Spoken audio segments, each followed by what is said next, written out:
दर्यापूर तालुक्यातील गायवाडी नव्हे तर संपूर्ण तालुक्यात अचानक रात्री 8 वाजताच्या दरम्यान आलेल्या वादळाचा गायवाडी येथे चांगलाच फटका बसला।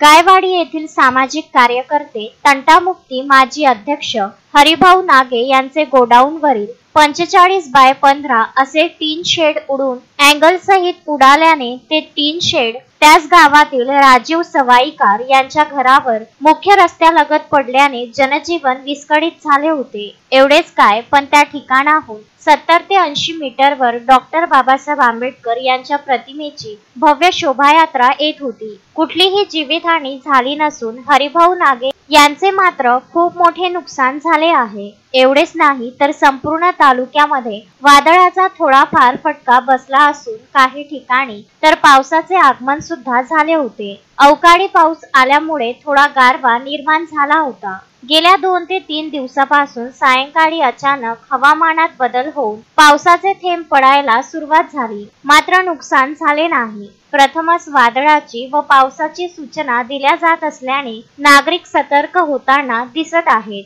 गजानन देशमुख, विदर्भ न्यूज, दर्यापूर।